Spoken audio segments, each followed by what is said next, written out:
This year's Cattle Industry Summer Conference in Orlando, Florida brought together cattlemen from all over the country to develop strategies to build and defend beef demand.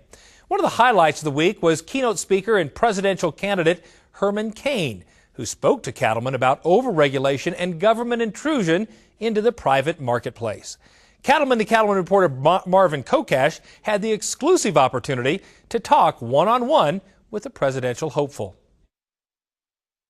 I'm here with Herman Cain. He's the guest speaker at the 2011 Cattle Industry Summer Conference, and he's going to share some of his insights about the what's going on in the global economy and rural America, and some of his thoughts of today's business environment. Welcome to the NCBA Summer Conference, Herman. Thank you. It's my pleasure. I'm delighted to be here. One of the things that is going on in rural America is that we're looking forward to the small businesses. You know, we run small businesses, cattle operations, and give me some of your perspective of things going on in Washington, D.C. that are impacting rural America.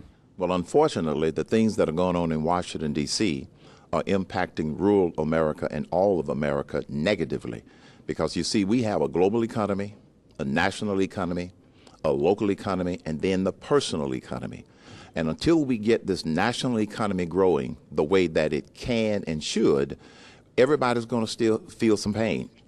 I happen to believe that, and this administration does not have a clue, that the engine to economic growth is the business sector.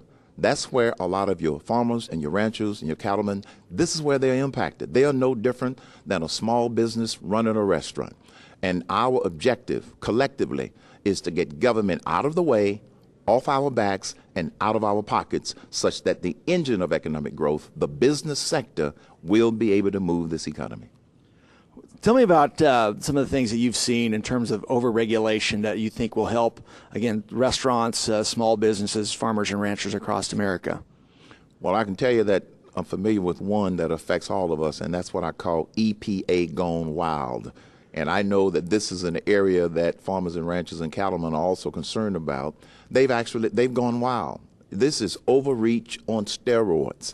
And one of the reasons that I have teed that up as one of the major issues that I want to address is because we've got to reduce the regulatory burden and the regulatory overreach of the Environmental Protection Agency, not only so businesses can do business, but such that we can get serious about an energy independence strategy, which I am working on as part of my campaign.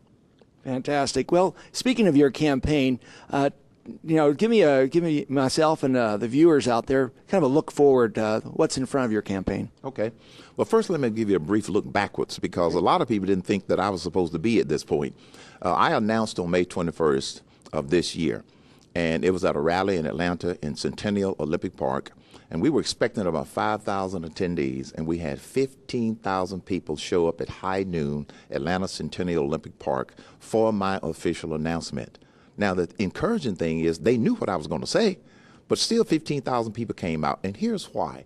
Because I've seen this since then at all of the places that I have visited around the country. My message of common sense and me being a problem solver is resonating with the American people.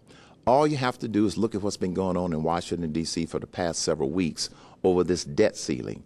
And I hear from people every day, all the time. They are sick of the same old when it comes to government. And so my campaign is actually going extremely well. Just last weekend, I spoke at the Western Conservative Summit, where I won overwhelmingly their straw poll. They had about 1,000 attendees. I won overwhelmingly their straw poll of 48%, and the next closest person, and they put all of the candidates on the ballot, was about 13%. This has been happening ever since I have announced. It doesn't always make the top mainstream media networks, but the American people are making a very bold statement. The media is not going to select the next nominee or the next president. The American people are going to select the next nominee and the next president. We have a viewership of cattle producers from across the country. What's one final message you'd like to send to all the cattlemen from across this nation? One message that I would like to send to them is, in the next year and a half, it's going to continue to be tough. Hang in there and hold on, because I am confident that I am going to get the nomination and be the next president of the United States of America. Because of my business background, I am familiar with the things that not only threaten the cattlemen and the ranchers out there, I know what's threatening business, what's threatening our free market system. In addition to scaling back the overreach of the EPA, one of the other priorities I have is to lower the top corporate and personal tax rate to 25% for across the board permanently. Also, to take the capital gains tax rate to 0. And here's one other thing that's high on my list: getting rid of the death tax. We've got to kill the death tax, because just like farmers and ranchers, being able to pass the business on to the next generation, you pay a penalty, just like a lot of businesses do the same thing. It is an unfair tax on being able to pass a business on. So those are going to be some of the things that I am going to address in my first 90 days as president. I know it's tough, and unfortunately, it's not going to get a lot better.